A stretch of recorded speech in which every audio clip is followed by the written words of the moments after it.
din. Kailangan mo ng water.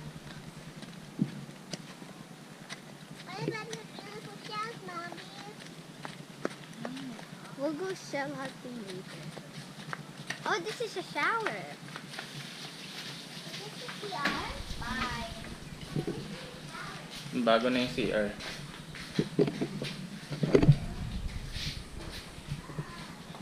Pwede dito lang, maliit. Shower. Okay, what's up guys? Day tour tayo. Dito sa Edna's Beach Camp. Day tour. Say hi. Hi. Day tour dito sa Edna's Beach Camp Resort. So, beachfront siya and then camping. Ayan, daming tao. Actually, Sunday na ngayon so kumonti na siya. Kumonti na yung mga tao. Ito lang quick review kung mapapansin nyo. Ayan yung hanggang dulo. Hanggang doon sa may huling puno na yun na wala ng mga dahon. I think that's Edna's Beach Camp eh. Ewan ko lang hanggang dun sa dulo. Pero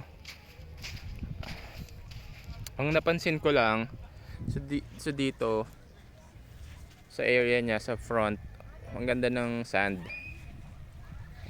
White naman. Kaso walang waves. Walang waves sa beach. Yung wave parang nandun pa sa low tide eh. Ayun, malayo pa dun sa may mga tao na yun. Ewan ko kung nakikita nyo pero siguro 1 kilometer from shoreline dito.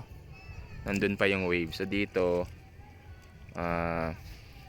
ayan, hindi mo mararamdaman yung wave ngayong mga oras na to. Ayan. And isa pa sa napansin ko yung kasi nung eto kanina yung mga bata hindi makapag-swimming nga kasi parang yung pinaka front nito is maputik. Pero napansin namin dun sa kabila, dun sa may dulo. Hindi ko alam kung I'm sure hindi na siya Edna's Beach Resort. Paki-comment na lang kung ano yung pangalan. Pero hindi ko siya hindi ko napansin yung pangalan eh. Pero doon kami nag-swimming. Mas maganda yung ano ron, mas maganda yung tubig ngayon doon ha. Kasi nga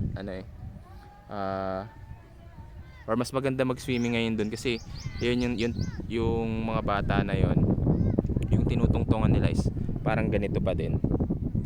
Of course may mga seaweed and all pero hindi siya parang ganito na maputik na parang ano to eh. Ito may pagka-swamp ang dating. I'm not sure kung anong tawag pero yun.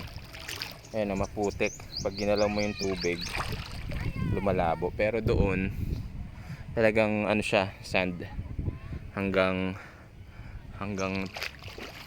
ewan ko kung makikita niya. Ito tayo kung i-zoom. May nagsuswimming kasi doon eh. Ayan.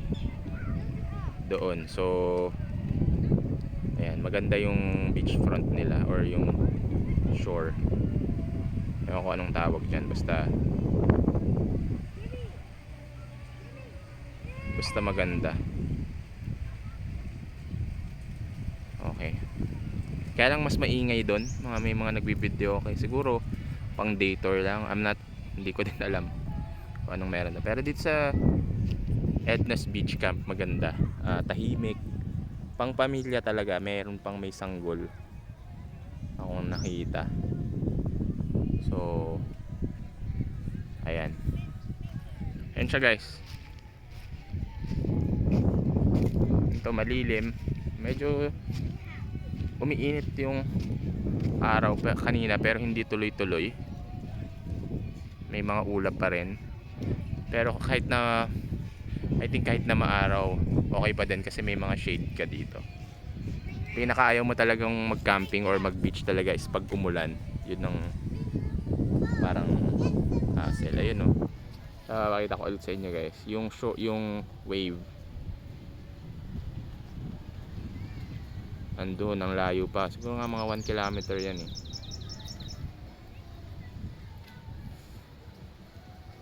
From the shoreline. Pero kagabi nag low tide talaga, umabot hanggang dito. Kaya kung makikita nyo dito tuyong tuyo, tas dito maririnig mo talaga yung waves. So nandyan kami na habang nasa tent, naririnig namin yung waves. Nagulat na lang kami, kalangan namin aakyat hanggang dun sa tent, pero hindi naman, hanggang dito lang siya. Ayan, ito yung medyo parang dark brown, or basta parang kita nyo naman basa, tas dito tuyong tuyo talaga. Ayan. So sana, I think mas maganda dito pag napunta kayo ng ito, tubig din. Alam mo yun, pag low tide talaga. Nag low tide kasi gabi na eh. So hindi ko alam kung anong buwan ba or anong araw yung low tide dito. So yun lang guys, quick review.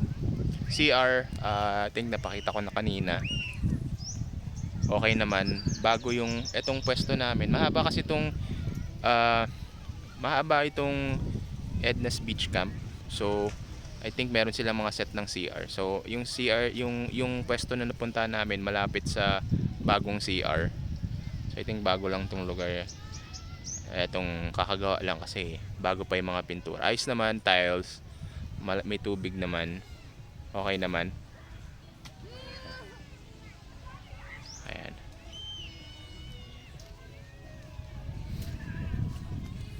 Ito kumakain, hindi man lang nagbibigay ah.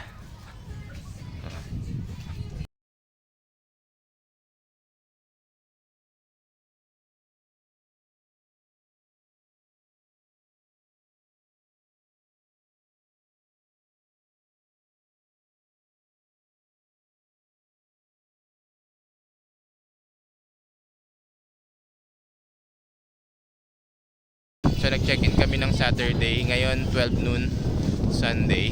And then nag-chat ako dun sa may-ari na gusto ko sana mag-extend kahit na hapon ulit para makapag-swimming. Nagtanong ako kung magkano, and sinabi sa akin parang hindi na nagbabayad, or actually hindi na talaga siya nagbabayad. Sabi na okay na daw. So yun, nice pa rin, masusulit namin yung lugar. In terms of service, okay dito. Yun lang talaga yung beach, yung tubig dun sa beachfront. Sana mas naging sand, pero hindi naman nila kontrolado eh. Mas maganda yung pwesto nung nandoon sa tinuro ko kapila. Ayun lang guys, quick review. Thank you.